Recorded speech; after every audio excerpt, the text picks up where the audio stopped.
Vous venez de toucher 10 000 euros. Le virement est là. Il dort sur votre compte.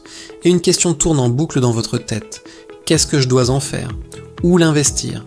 Comment éviter les erreurs? Et surtout, comment maximiser ce capital? Aujourd'hui, je vous donne ma feuille de route. Elle est simple, concrète et accessible à tous pour investir 10 000 euros de la façon la plus optimale possible en 2025. Bonjour à tous et bienvenue sur la chaîne Technobudget, la chaîne qui vous aide à réfléchir sur comment investir votre argent. J'investis depuis maintenant plus de 10 ans dans beaucoup de classes d'actifs différentes et la question récurrente qui est régulièrement posée est celle-ci. Quelle est la meilleure méthode pour commencer?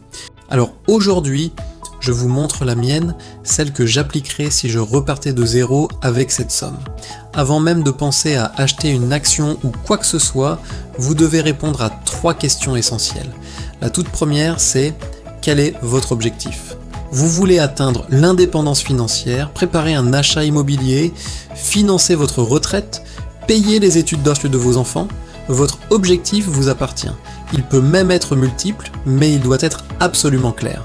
Savoir pourquoi vous investissez, c'est ce qui vous aidera à tenir le cap dans les moments difficiles.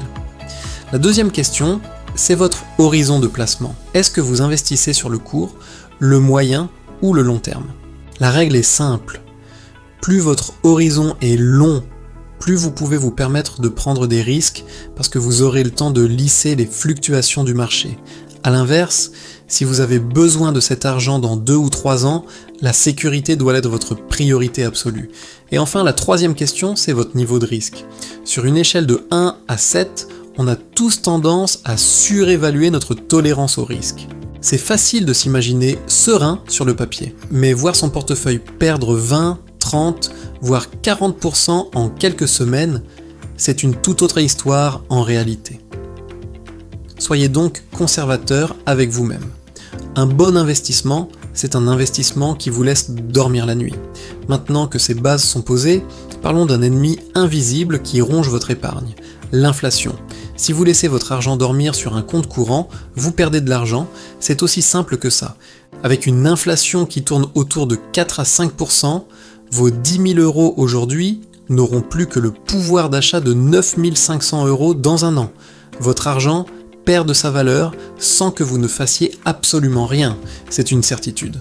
Mais attention, ça ne veut pas dire qu'il faut se jeter sur le premier produit que votre banquier vous propose. Souvent, ce n'est pas la meilleure solution, ce qui nous amène à un sujet crucial, l'accompagnement. Faut-il un conseiller pour investir 10 000 euros? Ma réponse est directe, non. La plupart des conseillers financiers sont rémunérés à la commission, donc quand ils vous conseillent, en réalité, ils vous vendent un produit sur lequel ils touchent mais une prime. Ce n'est pas par méchanceté, c'est simplement leur modèle économique. La vérité, c'est qu'avec 10 000 euros, vous n'avez absolument pas besoin d'un conseiller. Vous avez à votre disposition une mine d'informations gratuites. Internet, des chaînes YouTube comme celle-ci, des blogs, des forums, dont celui de Finard. Prenez quelques heures pour vous former et vous serez largement assez armé pour prendre les bonnes décisions par vous-même. Le fondement de toute stratégie d'investissement solide, c'est ce que j'appelle la pyramide de l'investissement. Imaginez une pyramide à plusieurs étages. La base, donc l'étage 1, c'est le matelas de sécurité, c'est non négociable. Vous devez avoir entre 3 et 6 mois de dépenses de côté sur un livret sécurisé et disponible à tout moment. Le livret A est très bien pour ça. Mais si vous y êtes éligible, le LEP, le livret d'épargne populaire, est absolument magique. Son taux est indexé sur l'inflation, il tourne souvent autour de 6%, c'est tout simplement le meilleur livret de France. Vérifiez votre éligibilité et si c'est le cas, ouvrez-en un immédiatement. L'étage numéro 2, c'est le cœur de votre future richesse, les actions. C'est là que le potentiel de croissance à long terme est le plus fort. L'étage 3, c'est l'immobilier. Et attention, je ne parle pas forcément d'acheter un appartement. Il existe des alternatives bien plus accessibles. L'étage 4, c'est la crypto. C'est un actif volatile, mais qui a montré des performances extrêmes sur le long terme. Et enfin tout en haut, l'étage 5, les investissements alternatifs comme les cartes Pokémon, l'or, les objets de collection. Pour être honnête, la majorité des gens n'ont pas besoin de s'aventurer jusque-là. Maintenant, entrons dans le dur. j'ai construit pour vous 3 stratégies optimisées pour investir vos 10 000 euros. La première stratégie est simple, efficace et extrêmement performante, le 100% action. L'idée ici, c'est d'acheter l'ensemble du marché mondial grâce à des ETF, aussi appelés trackers. Pas de stock picking, pas de pari sur une entreprise, pas d'émotion. Vous diversifiez votre risque sur des milliers d'entreprises d'un coup. Pourquoi les ETF sont-ils supérieurs aux actions individuelles pour la plupart des gens ? Parce que même les professionnels n'arrivent pas à battre le marché. L'étude Spiva le montre chaque année, entre 90 et 95% des gérants de fonds échouent à faire mieux que l'indice de référence. Alors pourquoi essayer de faire mieux qu'eux ? Quels ETF choisir ? Il en existe des milliers, mais concentrons-nous sur les plus connus. Le MSCI World, qui suit les entreprises des pays développés, le MSCI World All Countries, ou ACWI, qui inclut aussi les pays émergents, le S&P 500, pour les 500 plus grandes entreprises américaines, ou encore le Stoxx 600 pour l'Europe. Mes préférés sont le MSCI World ACWI ou le S&P 500. Ne prenez pas les deux, ils se recoupent beaucoup. Un seul suffit. Pour l'enveloppe fiscale, en France, le PEA est sans hésitation la meilleure option. 0 impôt sur les plus-values après 5 ans de détention. Des frais minimes. C'est parfait pour démarrer avec 10 000 euros. Faut-il investir tout d'un coup ou progressivement ? Statistiquement, investir d'un coup est plus rentable. Mais psychologiquement, étaler vos investissements sur 12 mois, par exemple, est beaucoup moins stressant. C'est ce que je recommande pour commencer. Passons à la stratégie numéro 2, le portefeuille 60-40. 60% en actions et 40% en obligations. C'est le portefeuille le plus classique au monde, beaucoup plus stable que le 100% actions. Il y a beaucoup moins de montagnes russes. Historiquement, un portefeuille 100% actions a un rendement moyen d'environ 8% par an.